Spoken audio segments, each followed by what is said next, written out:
Их Монгол улсыг хэрхэн яаж захирсан юм бэ гэдэгт хүмүүс одоо хоёр хос алтан морьтой байсан гэж Бадхааны алтан ордын улсаас мэддэг. Энэ нь юу юм гэхээр 1186 оны алтан морь одоо улагчин могон орныг захирч чадсан бол одоо шар морь нь 1178 оноос 1206 оны бар 1207 оны одоо туулайг захирч чадсан хос алтан морины одоо орд эргэж байж одоо күрд эргэж байж энэ үйл хэргийг хийж их Монгол улсыг нэгтгэж чадсан.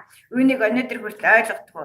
Тэгвэл барын орныг одоо тогтоож чадсны дараа түүний дээр орших нөхөр хулганы орныг захирч чадсан чадвар нь их Монгол улсын одоо аюулгүй байдлыг хангах үндсэн болцсон болж чадсан. Энэ бол 1216 онд 16-аас 17 онд хийсэн үйл хэрэг яг одоо цаг мөчлөг дээрээ ирчээд байна. За тэгвэл цаашид их Монгол улсын үйл хэргийг одоо дөрөв дэх морин күлэг нь бол дөнгөж нохой гахаан одоо орныг захирч чадсан.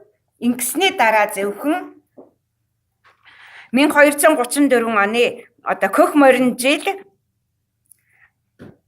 Алтан Күмба Алтан Бүргэдийн орныг захирч чадах болсон нь Ахмад Көвөн зүч Ахмад 3 көвөний отох нь Өгөөдөө хааны орд улсын оршихуйг хамгаалж чадсан ийм үйл хэргийг хэрэгжүүлсэн. Зөвхөн ингэсний дараа 6 дахь морин Күлэг Баатар нь 6 дахь одоо Күрдийг морин одоо Күрдээр эхлүүлж чадсан нь дахиад одоо Алтан загсны орд улсыг захирч чадах Бадхааны алтан орд улсыг эхлүүлсэн юм аа. Тийм учраас ингэж нэгэн жарныг дуусаад дараагийн жарныг эхлүүлж чадах боломж нь хамгийн гол нь энэ Бадхааны алтан ордын улсын түүхэнд батгааджээ.